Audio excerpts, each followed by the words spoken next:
Week 1 is finally here, and TIAA Bank Jaguars weekend is getting you ready for kickoff. How do the Jaguars match up against the Houston Texans? Let's find out. Jeff Lageman sits down with head coach Urban Meyer. All eyes would be on Trevor Lawrence, but it's going to be much more than that. Plus, we introduce to you the 2021 team captains. You're about to be team captain. Congratulations, son, and have a great year. Get ready for the season, right here on Jaguars Weekend.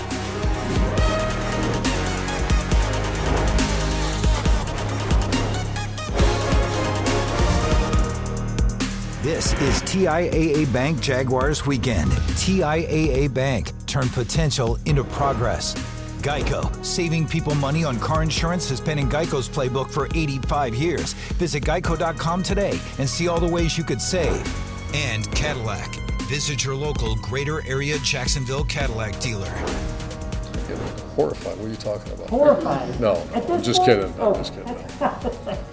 No, I'm not there yet. I mean, I will get there. All coaches get there, and if they tell you they're not, they're probably not being truthful with you. Yeah, I'm one of those people, if you remember, just it's every T crossed, every I dotted, and every tip sheet. Why is this, why didn't we dot the I on this tip sheet? Instead of players, I drive coaches crazy. I just want to make sure those players have a shot.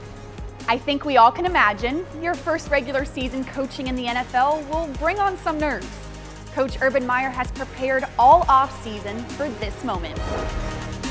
Hello and welcome to TIAA Bank Jaguars Weekend. I'm Ashlyn Sullivan. There's been months and months of questions. How quickly will Urban Meyer and Trevor Lawrence turn the Jaguars around? The season opener in Houston is a huge moment. The fastest way to the playoffs is winning your division. And that starts this week against the Houston Texans. Head coach Urban Meyer has never lost a season opener. Never in his entire career. He doesn't plan on changing that trend this week. Certainly in college, it's a March Madness. It's just a little different that you can't lose a game in college. And professional football reality is reality. But yeah, heck yeah, this is a tone setter. This is a setter for everything. Coach Meyer had signs made to hang around the locker room that say, for the AFC South. There's nothing subtle about his message. Divisional games mean more. Just ask the quarterback. Super important just for this new season, all we've been working for, to get that first win under your belt, especially a division opponent. It's huge. On the road, you need all that confidence and get it rolling. When you only win one game a season ago, it's natural to not be the favorite in the division. Linebacker Myles Jack is cool with not being part of that conversation. It's a great chance to prove people wrong. When everything's sweet, like 2017, and you got all the media and it's all cool, it kind of relaxes you. When things aren't going as good, it kind of puts that fire underneath you. So even this offseason, I was even more motivated from last year, just going 1-15. I was like, okay, I'm never experiencing that again. Welcome into the huddle. We're here with Sexton and John Oehser discussing this game against the Texans for week 1. Trevor Lawrence, his rookie start, Brian. I know we've seen some great throws in training camp. I think for all of us, we just want to see him win the game and just do his job, right? Well, you're exactly right. What you'd really rather see is the running game drive this one. And I know that it's counterintuitive to people who say, hey, you drafted a quarterback, let's get part of this league that throws the ball for more than 300 a game. But in his first start, battling the odds, because most rookie quarterbacks don't win their first start, you would rather have the running game be the dominant factor. A 100-yard rusher versus a 300-yard passer. So I'm sure that the game plan is designed to let him do some things without letting it all loose. Well, there's no question they want James Robinson to be the bell cow, if you will. I'm completely in favor of that. Trevor Lawrence is going to be a great player. He's going to be a guy who will throw for 300 yards a game. Right now, I've said all week, 240 yards with a touchdown and a win is a Sports Center game for Trevor Lawrence. All right, now let's shift focus to the defense. We heard from Myles Jack this week, who thinks the run defense has greatly improved. And Brian, that's really the true test. It looked good in the preseason. Now we're going to find out for real. What do you expect from this defense against the Texans? Well, I expect them to be much, much better. Look, the Texans don't have a power running game. They don't bring Saquon Barkley into town, right, or Ezekiel Elliott. They are a run-by-committee group, and David Johnson's a big guy. The challenge is going to be to tackle well, which this team has not done. But more importantly, they've got to be in gap alignment. They've got to know their responsibility and follow through. We've heard the last couple of years around here that it was a gap issue. We'll know more of that now. They went out and spent money. They brought in some big bodies. They've got good linebackers. This should be a team that can functionally perform against the run. Well, I'm sold. I started off the preseason not knowing really. I liked what they had done in free agency in terms of the defensive line. I wasn't sure what their depth was. This looks like a deep defensive line to me. I think Damian Wilson is being overlooked as a reason why they can be good against the run. I think Devon Hamilton is being overlooked a little bit. I think this team can stop the run. The good news, I guess, is that they're going to get a test this week. No matter what you say about the players on the Texans not being household names necessarily, this is a team that's going to want to run. They have an older backfield, but in week one, an older backfield can hold up. So this is going to be a test, and I think the Jaguars have a tough time passing it, but I think they will. All right, now it's time for Finding Solutions, presented by UF Health, delivering compassionate care and world-class outcomes. Visit ufhealthjax.org. The Texans quarterback situation. Deshaun Watson will not be playing. That's a good thing for Jaguars fans, but Tyrod Taylor will be. And Tyrod Taylor has beaten this team before, Brian. Are we worried about him? Maybe not as worried as Deshaun Watson, but still something to pay attention to. Well, he's a veteran quarterback. I mean, it's hard to believe Tyrod Taylor is on his 15th team and his 11th NFL season. He took the Chargers last year, and they went up and beat the Bengals on the road. So, I mean, he's a guy who's done it. He's done it consistently through the years. Is he an elite franchise-level quarterback? No. Has he seen it all? Has he done enough that he can beat this team? Yes, absolutely. He's a solid veteran. Probably the perfect guy because of his relationship with David Culley, and they go back to Buffalo together. But probably the perfect guy to transition from Deshaun Watson to whoever the franchise quarterback is going to be next year because he's a capable veteran. He worries me because week one in the NFL is really, really weird. And veteran quarterback, which Taylor is, finds a way week one to keep his team in games. I think the Jaguars are the better team this week. It worries me because Tyrod Taylor is a guy who can get out and make a play. You might hold him down the entire game. Veteran experience, he's not going to fold in the fourth quarter. The Jaguars would behoove themselves to be far enough up in this game not to have to worry about that veteran experience late. His presence there worries me a little bit. Yeah, guys, we spoke to defensive coordinator Joe Cullen, who said the key to beating Tyrod Taylor is keep him in the pocket. So we're definitely going to be paying attention to that versus the Texans on Sunday. There's much more to come here from Brian Sexton and John Oehser on Jaguars Weekend. Coming up on TIAA Bank Jaguars Weekend. Is Coach Meyer ready for his first game as an NFL head coach? As ready as he can be. He sits down with our Jeff Lageman. Next. Jaguars Weekend is presented in part by TIAA Bank. Turn potential into progress. And by Geico. Saving people money on car insurance has been in Geico's playbook for 85 years. Visit geico.com today and see all the ways you could save. Obviously, you look out there and you see a much smaller roster. We're still deciding who's going to be inactive the day of the game, those type of things. That's the little bit of anxiety that I have. That's all new to me. As far as game management, I feel very good about it. I feel very good about our coaching staff, and most importantly, I feel good about the locker room, which may be the most important thing in any organization. Welcome back to TIAA Bank Jaguars Weekend. I'm Ashlyn Sullivan.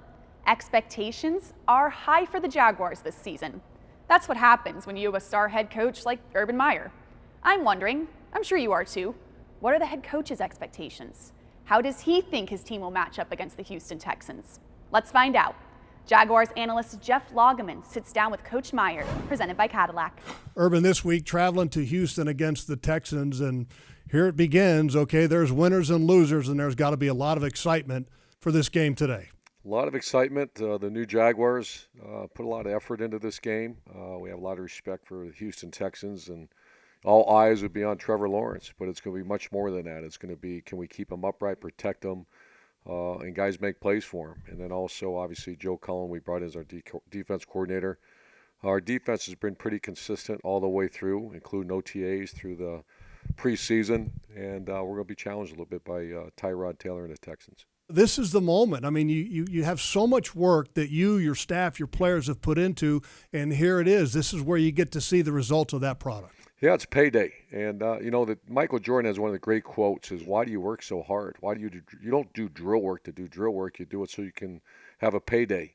And your payday is Sundays. Your payday, you work your entire life to get these opportunities. And And another thing I share with our players, it's only an opportunity to take advantage of it. If not, it's called a miss. And we can't swing a miss, so take advantage of it. I'm excited to see your young quarterback. I enjoyed watching the progress that he made from preseason game 1 to preseason game number 3, and I can't wait to watch him against the Texans this week. The beautiful thing about Trevor is, first of all, his skill set. The second of all, just what kind of human being he is. And then third of all, he's earned everything. He comes in and he battles with the guy that we have a lot of respect for, Gardner Minshew. And yes, it was a battle. You know, I'll hear someone say, oh, come on. Well, no one within this building said, come on. He worked for it, and he won that battle. And now he is getting his first start in the NFL. I just underline it that he earned it, and look forward to watching him. All right, Urban, thank you. And numbers don't lie. You're right on the money. Thanks, brother. It's game week, which means it's time to fuel up to cheer on the Jags. Former Jaguars kicker Josh Scobie can help us with that. Let's check out a Northeast Florida restaurant with him in our next episode of Duval Dining, presented by Tico, People's Gas.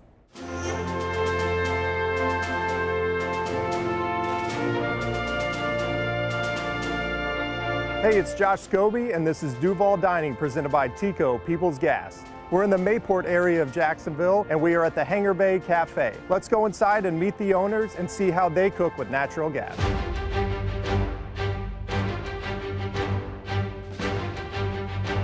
All right, we are here with the owner, Chris, of Hangar Bay Cafe. Chris, thank you, number one, for having us here. Well, beautiful restaurant. Tell us more about the restaurant. Like, what was your inspiration? Hangar Bay is basically an eclectic comfort food. You could come here 3 times in a week and have 3 completely different things and not get bored of coming here. It smells delicious. Can't wait to try the food. But can you tell me how you, number one, got into the restaurant business and how the name Hangar Bay came about? I left the Navy after several years of service. And at the time, the economy was hard to find a job. And after trying to nail the jobs that I really wanted, a happenstance opportunity came up to get in the restaurant business.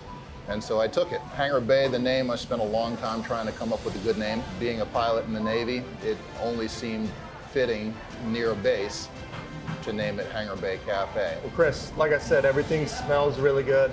Can't wait to taste it. Can you tell me about this signature dish and what we're about to go cook and eat back here? It's the Bayou Ramen, and it's a combination that's rather unique. You're not going to find one in Japan. And we're going to throw in a couple of pieces of chicken. That's right up my alley. Let's go try it out.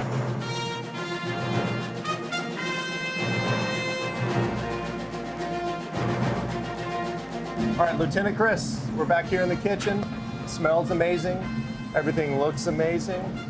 Why don't you tell me about this dish and what all goes into making it? We start off with the Bayou namesake, which is shrimp and andouille type sausage.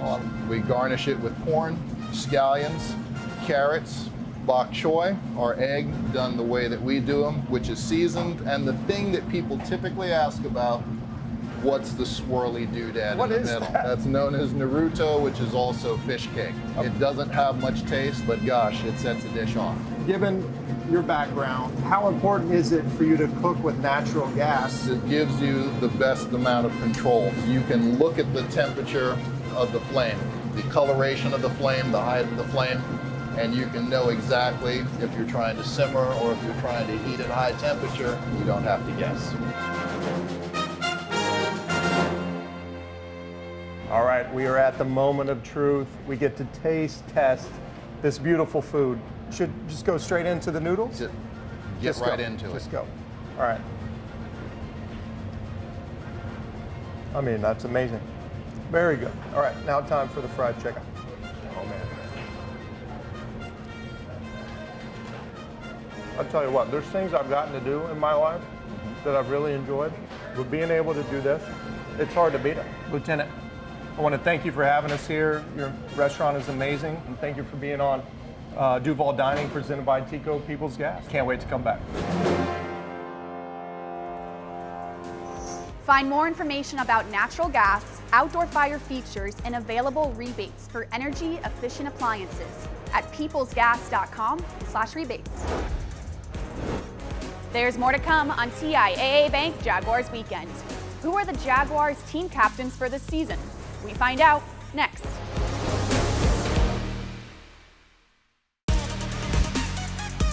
when you're young, there's days when it's good, there's days when it's bad, there's hard days of practice, and you just got to embrace it. It's just little things I've been giving Shaq, and Shaq's been playing this league a long time. When he gets his chance, he's going to run with it and do his thing. Jaguars linebacker Shaq Quarterman is a smart man for following in Miles Jack's shadows. Miles Jack has grown into a team leader, but that outgoing personality hasn't changed a bit. Former Jaguars players Calais Campbell and Paul Posluszny have said being voted as team captain is the ultimate honor. The Jaguars captains are voted by their teammates. 7 players received a surprise this week that they will never forget. This Baptist Health feature brings us into the team meeting where the Jaguars announced the 2021 captains. This falls in either 1A or 1B. There's things I love to do, and that's introduce our captains to our team. So enjoy the video as we introduce our captains. Congratulations, Joshua. You've been putting in such hard work mentally and physically for this upcoming season, and we're so very proud of you. Second-year captain. Good luck this year. We love you. Miles Jack, your mom and your family are so very proud of you, of all of your great accomplishments during the last 6 years in the NFL with the Jacksonville Jaguars. So what's next for you? You're about to be team captain. Congratulations, son, and have a great year. Go Jags! Miles Jack!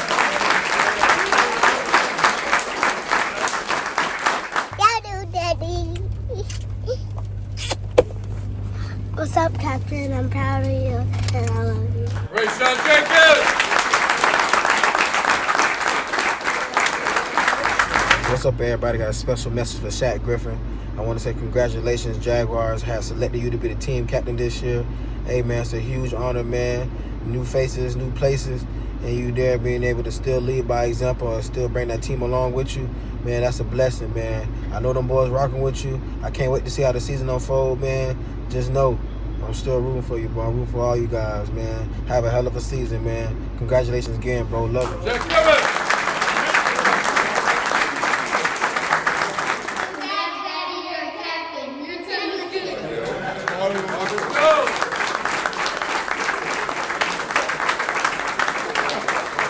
Hey Trev, it's me and Indy. She's a little too tired to video right now, but I just wanted to say how proud I am of you for being named one of the team captains. I have watched how hard you've worked to get where you're at, and I've just always believed in you, and I'm so proud of you, and I'm excited to see everything you're going to accomplish this season with this team, and I'm just excited for it all. I'm honored that I get to be by your side through it, and I'm just really proud of you. I love you.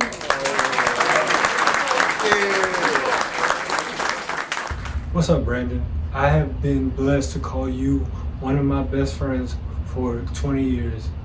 Over the last few years, during my battle with cancer, you have been by my side day in and day out.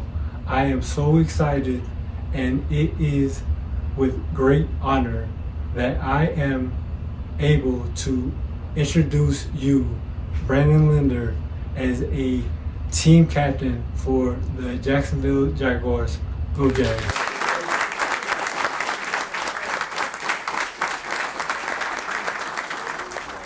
Once again, congratulations, Captain. Still to come, Brian Sexton and John Oehser are back to discuss who they will have their eyes on against the Houston Texans.